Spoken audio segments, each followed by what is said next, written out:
رفتیم. سلام علیکم دوستان عزیز، دوستان گرامی، کسکشای حقیر و کسکشای بلند مرتبه. خوش اومدید به کسشعر حق.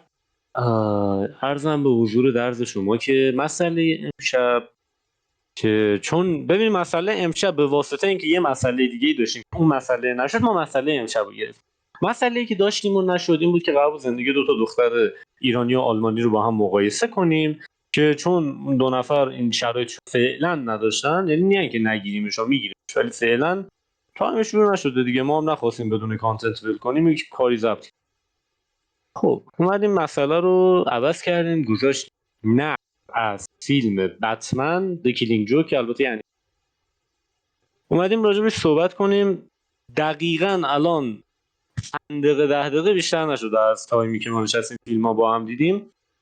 بله فیلم رو تو دیسکورد دیدیم، بله یکم لگ داشت، بله اذیت شدیم، پس حداقل اگه داریم براتون کس میگیم که بخندین یا کس میگیم که بفهمین، هم بفهمین هم بخندین، هم ما رو اذیت نکنین دیگه.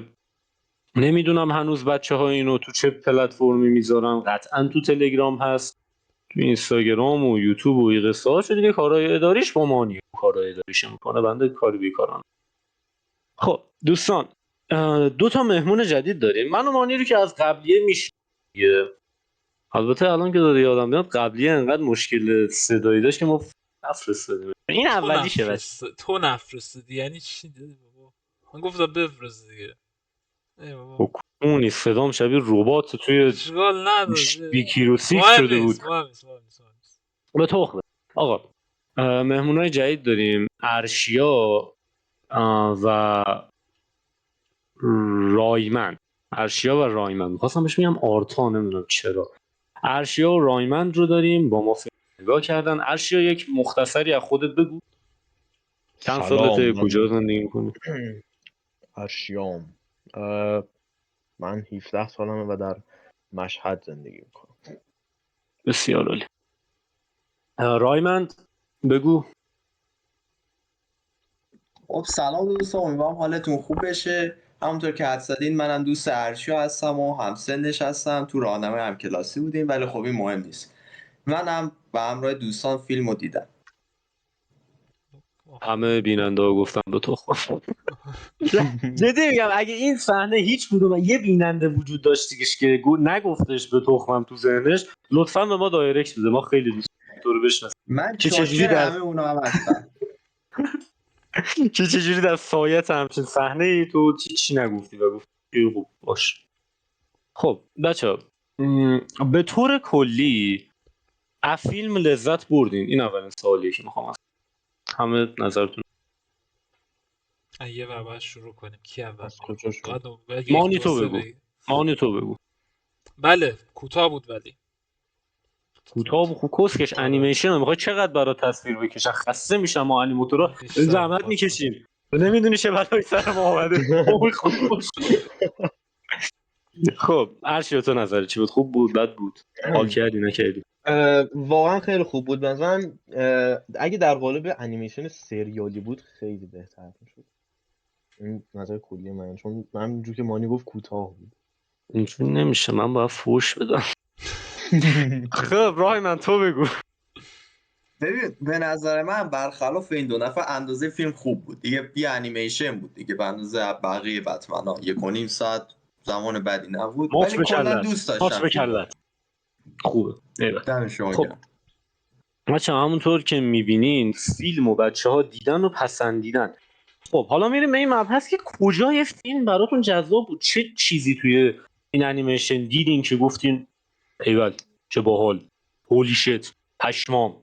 چی دیدین؟ مانی بگو. کاراکتر دیولپمنت به نوعی دیگر. بگو فارسیشو. ای بابا. کاراکتر دیولپمنت، پیشرفت شخصیتی. شخصیت پردازی دقیقاً نه، پیشرفت شخصیت. نه تقریبا نه، اون شخصیت پردازی بهتره. همون دیگه از اول هم با جوکر هم با باربارا اول شروع کرده بود، هر دوتا رو داشت پیش می برد، از اون ور بتمن هم بود کنارشون. اون خیلی شخصیت پردازی رو خوشم میاد. تمرکز فیلم رو بتمن نبود، رو اون دوتا بود بیشتر، رو شخصیت اونا داشت. آره این پرداخت. بچه این خوب شد مانی بهش اشاره کرد. این فیلم برخلاف بقیه فیلم های بتمن که بتمن توش پا میشه میره میزنه جر میده پاره میکنه همه رو در میاد، نقطه نظر کلی فیلم دیگه رو بتمن نیست. برای اولین بار نقطه نظر رو ویلن داست، روی شخصیت کناری داست. چون شما وقتی میخوای بری یه فیلم بتمن ببینی با خودت میگی خب شخصیت اصلی بتمنه، ولی این بار اینجوری نبود. برای اولین بار شخصیت اصلی یه نفر دیگه بود و همینش خیلی جذبتون میکنه که البته الان که متوجه شدم دارم اسپول میکنم به کی. با خب اسپویل باید بکنیم دیگه، نمیشه که اسپویل اسپویل نکنیم. آره دیگه بابا نقد دیگه سه تو نقد. اومدی تو میدونستی قراره اسپویل بشی، اگرم نمیدونستی کیرم خب می‌خواستی بدونی تو خان. خب هیچ کس آقا نمیاد پریویو برای فیلم بده. آفرین راست میگه. کی فیلمو ندیده میتونه نقد کنه؟ نمیتونه. اگه میتونه اونم پاشه به ما یه پیامی بده، یه بار اونو میاریم یکم فوشکشش میکنیم که بگیم گو میخوری کتاب رو جلدش قضاوت می‌کنی. در این حال دلم برای همه اون گرافیستایی که جلد کتاب میزنن هم میسوزه که خدا یه ضرب المثل دادن بیرون دهنشون گاییده شده. اما آقا بگذاریم دوستان، ببینید شما وقتی فیلمو نگاه میکنین اتفاقی که براتون میفته اینه: شما یه شخصیتی رو میبینین که خانوادهش یه خانواده کوچیکیه، وضعیت مالیش همچین وضعیت مالی خوب نیست و توی همون وضعیت خرابی که داره دیگه دست به هر کاری میزنه که از اون وضعیت در بیاد. یه چیز تو مایه‌های بریکینگ بده. بریکینگ بد هم گفتش آقا من میرم شیشه بزنم. جوکر هم تو فیلم گفتش اوکی من میرم با اینا یک بار یه سرقت میکنم، یه پولی به جیب میزنم و برای زنم خونه میگیرم و دیگه اجاره خونه‌مو میدم و بعد غذا داریم سر سفره، بچه‌م به دنیا میاد و اینا. اما چیزی که تو فیلم یه دفعه اصلا میزنه برجکات و اصلا گر میده اینه که یه دفعه زنش میمیره. اونجا وقتی میخواد بره سرقت رو انجام بده که مجبورم میشه به زور بره سرقت رو انجام بده، بتمن میاد سراغش، میفته توی استخر اسید به گا میره، بعد حتی لوله فاضلا بین میفته بیرون، بعدم میزنه دیگه به سیم آخر. ولی چیزی که میخوام بهتون بگم اینه که علت داره که این یارو اینطوری میشه. علت داره که بعد از اینکه لوله فاضلاب افتاد بیرون نمیزنه زیر گریه، میزنه زیر خنده. ببینید خود جوکر تو فیلم خیلی قشنگ توضیح میده. یک صحنه هستش که یه جمله قشنگی میگه، من این جملهش رو با بچه‌ها توی دانشگاه خیلی راجع بهش صحبت کردیم. گفت میگه که whenever you find yourself in an unpleasant terrain of thoughts، یعنی چی؟ یعنی هر وقت شما خودتو سوار بر قطاری از افکار ناخوشایند پیدا کردی که به جایی منتهی میشه که در اونجا فقط و فقط صدای جیغ زدن و ناله و فریاد و بدبختیه، همیشه بدون که یه راه داری و اون راه هم دیوانگی. حالا بیایم بچه راجع به این یکم بیشتر صحبت کنیم. الان فرض کن مانی تو اگه جای جوکر بودی دیوونه میشدی یا نه؟ نه، ولی نمیشدی؟ انقدر تو خودم میریختم که خودم افکارم از بین میرفت. مثلا همینه دوست عزیز من، شما افکار در بین نخواهد رفت، اون افکار شما رو پاره خواهد کرد و خودت در بین خواهی رفت. دقیقا. منظور این بود؟ خیلی خوب. آره. خب تو این کار میکنی. اشیا تو چطور؟ تو راه ساده رو انتخاب میکنی میزنی تو دل دیوونگی، یا نه تو مثل گوردون راه سخت رو انتخاب میکنی در مقابل همه بدبختیایی که کشید خودتو نگه میداری؟ ببین در راستای چیزی که مانی گفت، ببین نهایتا اون چیزی که تو گفتی هم به دیوانگی منجر میشه، یعنی فرقی نداره، در هر صورت خل میشی. خب چرا آدم سختش کنه؟ هم اول دیگه هم اول وا بده دیگه، چون لذت ببر. رایموند تو چی میگی؟ رایموند ببین نگاه کن بچه‌ها بر اساس یه جورایی بک‌گراند زندگی خودشون هم جواب میدن، چون ما هممون جوکر نیستیم، نهایت بیایم تجزیهش کنیم. به نظر من جوکر آره حق داشتی بونشه، ولی من اگه جای جوکر بودم خودکشی میکردم. یه راست خودکشی، چون نمیتونستم تحمل کنم همچین وضعیتی و مخصوصا زن من در 1,000,000 شانس اونطوری بمیره. میگم خب حتما خدا قشنگ میخواسته که زنم بمیره، پس خودم من میمیرم. بچه حقیقتش من خودم اگه بخوام در این موضوع نظر بدم، واقعیتش نمیدونم. تو شرایطش بودم، یعنی تو همچین شرایطی که نه دقیقا، ولی شرایطی که خیلی وضعیت سختی داشته باشه برام بودم و آره شاید تا حدی زدم زیر دیوون. حالا خیلی وارد قصهش نمیشم، اما میدونین بیشتر چجوری بهتون بگم، میخوام اینو بدونم که آیا واقعا این تفکر رو دارین که یه روز، فقط یه روز بعد، یه دونه روز بعد باعث بشه که آدم یه دفعه اسنپ کنه، پاتی بزنه، بره دیوونه بازی در بیاره. یا مثلا حتی خود بتمن هم مستثنا از جوکر نیست بچه‌ها.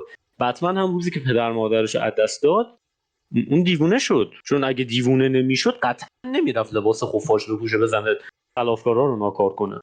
هیچ خری کارو نمیکنه، مطمئن باش. هیچ کس مادری همچین پلنی به ذهنش نمیرسه. قطعا بتمن هم دیوونه شده و قطعا جوکر هم دیوونه. برای همینه که میخوام ازتون بپرسم به نظرتون یک روز بعد برای شما میتونه همچین کاری بکنه؟ اصلا بیاین یه کاری کنیم، بدترین روزی که میتونین فکر کنین بهش رو با توجه به شرایط خودتون، حالا نمیخواد بگینش، کسی لازم نیست بدونه، فقط در نظر بگیرین، 1 ثانیه برای خودتون در نظر بگیرین بدترین روز رو و بیاین بگین که آره من دیوونه میشدم یا نه من دیوونه نمیشدم. این روز بعد برای من کافی هستش که منو دیوونه کنه یا برای من کافی نیست؟ مانی تو نظر چیه؟ نه حقیقتا با اون یک روز بس نیست برای دیوونه شدن. چون ارشیا تو چی نظرته؟ ببین بستگی به اون اتفاق هم داره. خب مثلا چیزی که برای جوکر اتفاق افتاد، خب آره به نظر من ممکنه تو همون یه روز طرف دیوونه بشه و چقدر آب اون ویسکی سید خب آب لعنتی. چرا اینجوری عزیزم آب تو اتاق پر آفتاب که بمونه با ویسکی خیلی طعم متفاوتی نداره، ولی آب. آب مایه حیات. ممنون خب از بگو. فکر و کجا بودم؟ آها ببین در نهایت نمیدونم برمیگرده به همون کسی که اتفاق برش افتاده، ممکنه بتونه تحمل کنه یا اینکه نه بگید من دارم از تو زندگیمو تمام میپرسم دیگه، من دارم از تو و میپرسم میگم یک روز بعد اگه برای تو اتفاق کافیه که دیوونه شی یا نه؟ اگه همچین اتفاق در این حد باشه شاید من حالا توش شرایطش قرار نگرفتم، ولی ممکنه که به دیوونگی ختم شه. رای من تو چی فکر می‌کنی؟ خب ببین طبیعتا اتفاقی که اولی که میفته، اگه بخوایم یه روز خیلی بد رو تصور کنیم، حالا مثلا با مرگ یکی باشه، بذار حالا رو مرگ تمرکز کنیم. اولین چیزی که انسان پیدا میکنه حس شوک به شدت زیاده. اگه شما دقت کرده باشی نویسنده و انیماتورها اونقدر باهوش بودن که وقتی جوکر خبر مرگ زنشو شنید، بیشتر به جای اینکه گریه کنه به هم ریخت، رفت تو شوک. خب انسان ها وقتی توی شوک زیاد میرن زندگیشون یه جورایی از چرخه نرمال خارج میشه و وقتی از چرخه نرمال خارج میشه خب رفتار انسان در این مقابل خارج میشه. به خاطر همین دیوونگی و به هم ریختگی یکی از طبیعی ترین چیزاییه که ما میتونیم بهش پیدا کنیم. اما سوال اصلی اینجا چرا جوکر وقتی رفت توی این شوک آدم بده شد، بتمن چرا آدم خوبه؟ میدونی اون سوالی که داری میپرسی، نمیگم سوال قشنگ، سوالیه که تو محتوای فیلم نیست. یعنی آره سوال خیلی جالبیه. چجوری بهتون میگم، حالا شما اون انیمیشن رو ندیدین، یه انیمیشن دیگه هست بتمن دوم، یه همچین چیزی فکر کنم، یا بتمن دومه یا جاستیس لیگ دومه، یکی از این دوتا. حالا دوتا جهان موازی رو نشون میده که تو هر دوتاش بتمن وجود داره. منتها یکیشون اسم خودشو گذاشته اولمن، مرد جغدی بشه بتمن، و یکی دیگهشون اسم خودش گذاشته بتمن.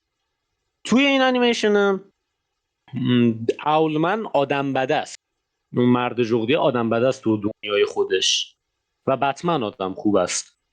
ولی اون صحنه آخرش این دوتا روبروی هم قرار میگیرن و با هم حرف بتمن بهش میگه که موقعی که بتمن برمیگرده بهش میگه که ما جفتمون داخل اون ابیس، اون پرتگاه نگاه کردیم ولی وقتی اون به ما نگاه کرد تو پلک. این حالا یکم اگه بخوای بازگشاییش کنی با توجه به محتوای اون فیلم که الان واقعا لازم نیست راجبش بحث کنی ولی دیگه چون شد بهتون میگم برین اون فیلم هم ببینین. جاستیس لیگ دوم فکر میکنم اسمش یا بتمن دومه یکی از این. آره اونو جاسوس لیگ. ببینین. جاستیس لیگ دومه. آره ها اونو ببینین اونم خیلی ارزش دیدن داره. البته میگم اون نسبت به این یکی باز یکم درجه فیلمیش پایین‌تره. به نظر من فیلم بهتر این کیلینگ جوکه که آره تو اون بتمن اینو بهش میگه و منظورش چیه؟ منظورش اینه که موقعی که جفت به دیوانگی رسیدیم من راه کمک به مردم انتخاب کردم. من گفتم این اتفاق برای من افتاده، من نمیذارم این اتفاق برای کسی دیگه ای بیفته. اون این کار کرد ولی اون اولمن گفتش که این اتفاق برای من افتاده پس من این اتفاق سر همتون در میارم. یعنی همتون رو دهن یک یکتون رو میگم.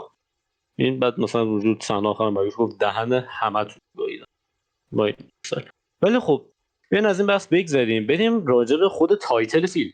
تایتل فیلم کیلینگ جوکه. یعنی چی؟ یعنی جوک کشنده، جوک مرگبار، جوک حالا فارسی کردنش واقعا کیر زدن به اسم بدبخت. آقا کیلینگ جوکو که دیدین تو فیلم.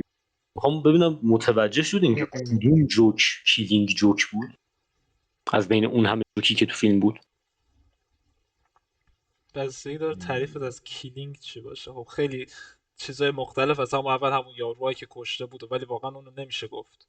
اون آخرین صحنه آخریه که دیگه گفت بتمن رو بتونی بخندونی. آفر اون ولی اون کیلینگ جوکه. ولی خب به همین چرا اون کیلینگ جوکه؟ الان میخوام بهتون توضیح بدم زاویه دید خودم رو میخوام اینجا براتون. ببین بچه‌ها جوکه سر چیه؟ جوکه اینه که میاد میگه که دو تا مرد دیوونه. حالا این دو تا مرد دیوونه الان توی جوک کیان؟ یکیش بتمنه یکیش جوکره. توی یک تیمارستانیه. تیمارستان ساره چیه؟ ساره از اون وضعیت کیری و تخمیه که این دو تا توش قرار. یعنی وضعیتی که یا این باید اونو بکشه یا اون باید اینو بکشه یا اینو میفرسته زندان یا اینو جر و جر میکنه. یکی از این وضعیت.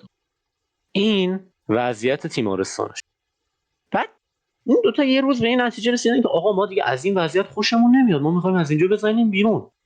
یعنی چی؟ یعنی آقا من الان با جوکر برای بار هزارم دعوا کردم، دهن همدیگه رو گاییدیم، رفیق من اونجا کمرش به گار رفت، بهش تجاوز شد، پدرش رو گاییدن، بدبخت رو تو ترن لخت دخترش رو بهش نشون دادن، قصه و اینا. من دهنم سرویس شد دیگه، من نمیخوام، من نمیتونم این وضعیت کنترل کنم. من دیگه نمیخوام با تو دعوا کنم، چی کار کنیم؟ بتمنه باید تو خودش میگه که آقا من یه راهی دارم، بیا از تیمارستان فرار کن. میدار بچه‌ها تیمارستان فرار میکنن، میرسن به اون پشت بومه. تو پشت بومه چه اتفاقی میفته؟ یکیشون خیلی راحت میپره. اون کیه؟ اون بتمن. چرا؟ چون بتمن موقعی که دیوانه شد سنیتی خودش رو دوباره به دست آورد. همچنان که یک مرد دیوانه است و در پشت بوم میپره، ملت رو به گام میده، کمک میکنه به مردم، یه مرد دیوانه است ولی حداقل یه فایده‌ای داره. حداقل دیوانگیش نسبت به اون کمتره. این کارو میکنه چون میخواد بقیه احساس امنیت. حالا اونی که اول میپره پس بتمنه، اونی که میمونه کی میشه جوکر دیگه. حالا جوکر میترسه که بپره، جوکر که پیشنهاد بتمن آخر فیلم قبول کنه که بگه اوکی تو به من کمک کن تا من آدم درستی بشم. و اونجا چیکار میکنه؟ میاد میگه که اوکی ما یه کاری میکنیم، عرضم به حضور شما من این چراغ قوه رو دارم، همون راه حلی که بتمن بهش میگه بیا تو زیر بار و پل من بهت کمک میکنم تا وضعیتت خوب شه. میگه من چراغ قوه رو میگیرم، تو از روی نورش رد شو که بتونی بیا این طرف. خود این وضعیت در وهله اول بچه‌ها مضحکه، هیچ کسی نمیتونه روی نور راه بره. فقط بتمن نمیتونه اون آدم داغون شده ای که جوکر باشه اون همه آدم کشته باشه رو تبرئه کنه، بگه که اوکی تو بیا زیر بار و پل من میگیرم تو رو میکنم یه رابین دیگه بیا با من بریم اشغال. اینجوری نمیشه. و همچنان این نکته خنده‌دار جوکشه، اینجاست که بتمن خندش میگیره. همچنان جوکر اونقدری اعتماد نداره به بتمن که بگه اوکی من رو نور رد میشم، که نه مگر رو نور رد شم تو وسط چراغ خاموش میکنی. که اینم خیلی مشکلی، شما در اول نمیتونی از نور رد چی، کاری نمیتونی بکنی. حتی اگه بتمن هم بهت کمک کنه تو دهنت سرویس، تو دهن خیلی ها رو گاهی، تو خیلی ها رو مالیدی سید. اینجوری نمیشه.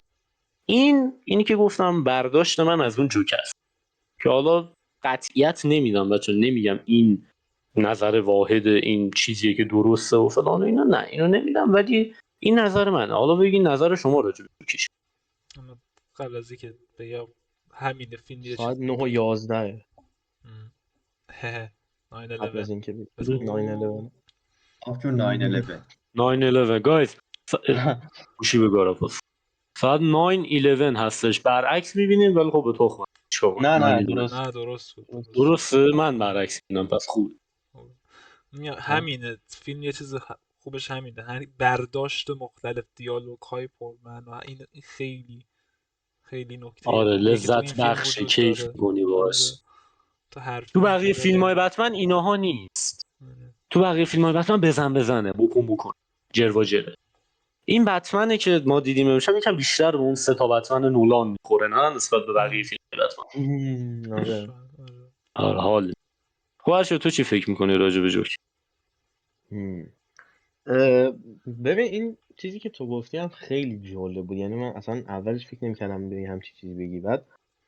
بعد که دقت کردم بهشم واقعا هم، حالا نمیدونم ممکنه شاید واقعا هدف سازنده فیلم این نباشه که این منظور داشته باشه، ولی تئوری باحالیه از من. این تئوری که تو داری خیلی حرفای ما رو تئوری کردن، یکی میاد میگه حرفای ما انگیزشیه، یکی میگه خواهر مادر. خب رایمن تو بگو. به نظر تئوری خیلی قشنگی دادی، من واقعا خیلی خوشم اومد، جا داره اگه دست این مینا تئوری زنتون رو گاییدن. برداشت عروس ببین بچه همینجا بهتون میگم به قرآن منو عروس دعوت نکنه ناراحت میشم. باش آره حتما. خوبه. خب عروسی دعوتم کنی. ولی خب بگو. یک چیز جالبی که بتمن یعنی تو جوکر بود این بودش که نفری که رد شده بود از واژه چراغ و نور استفاده کرد. خب طبیعتا منظور نور کلا منظور آگاهی و روشنایی و ایناست، اما ما که از نور نمیتونیم رد بشیم، منظورش یعنی که هر چقدر اون آگاهی بده، هر چقدر نورانی بده، برای اون جوکره، اون کسی که میخواد رد بشه بیفایده است. من فکر می‌کنم منظور این چراغ این بوده. حالا اینو نمیدونم واقعا، اینی که گفتی نظری راجبش ندارم سید حیاتم، ولی خب این هم یه زاویه دیده. شاید ما که والا وجودی که کلاس دقیقاً اون ادبیات چیزی ما که به ما گفتی. آموخت. نه من چی بهت بگم، من منظورم وقتی میگم که اون نوره صرفا چون توی جمله فیلم از کلمه چراغ قوه و نور استفاده می‌کردیم. من میگم شما رو نور نمیتونی راه بری، ولی منظور از اون که بیا رو نور راه برو چیه؟ منظور اینه که بتمن میاد کمک. منظور اون. حالا نمیدونم انقدر فلسفی بریم توش که بگیم نور ساره از آگاهی و فلان و اینا، من نمیتونم.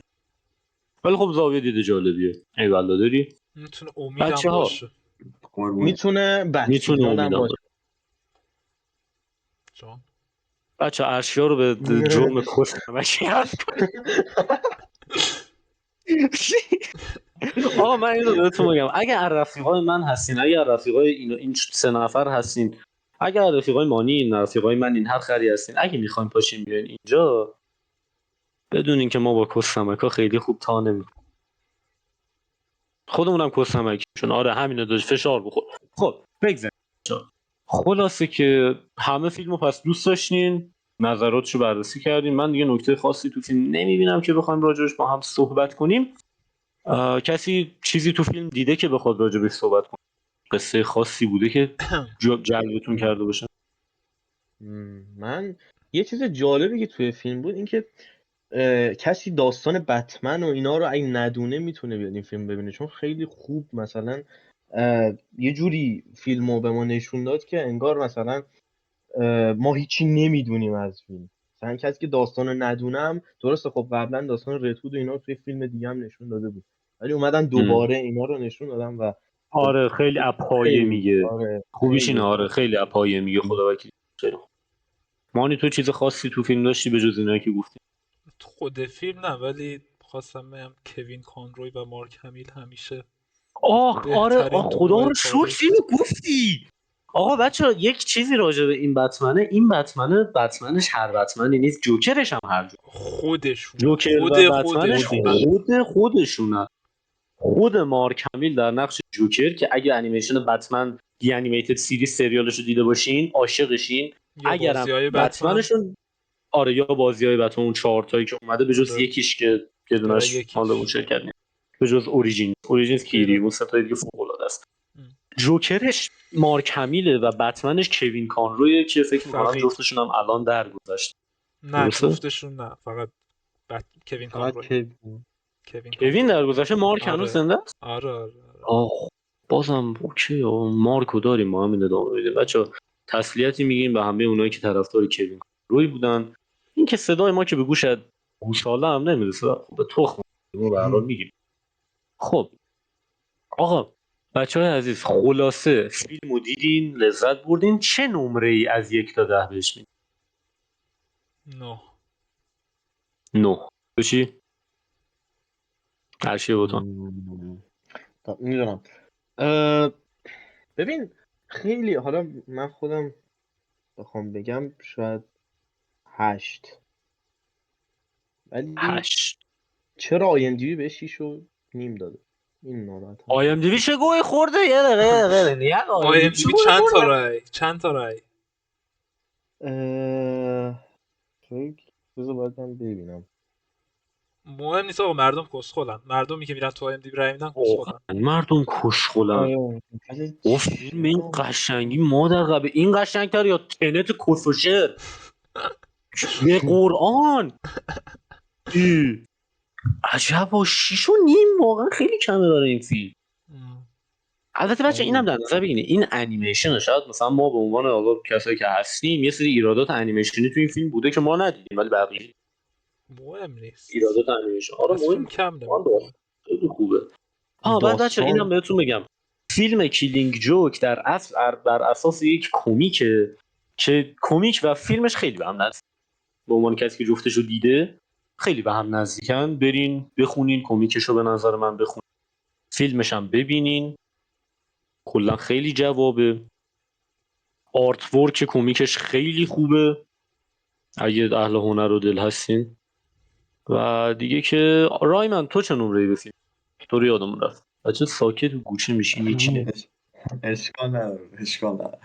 ببین نگاه به عنوان یک طرفدار بتمن، این سریال دقیقا همون چیزی بودش که هر بتمن فنی میخواست ببینه. چرا؟ چون ببین مثل بقیه سریال جاستیس لیگ فقط و فقط بزن نبود، اون روح تاریکی تو سریال ها انیمیشن های بتمن رو داشت و این منو خیلی جذب کرد. این که فقط کشت و کشتار نیست، بعد یه جاهای داستان واقعا میشینه ناامیدت میکنه. اینو من خیلی دوست داشتم، به خاطر همین من بهش 8.3 میدم. همون 8.5. اوه اشار هولی شت اشار زدم بچه چرا اشار کوبیدن رو صورت فیلم؟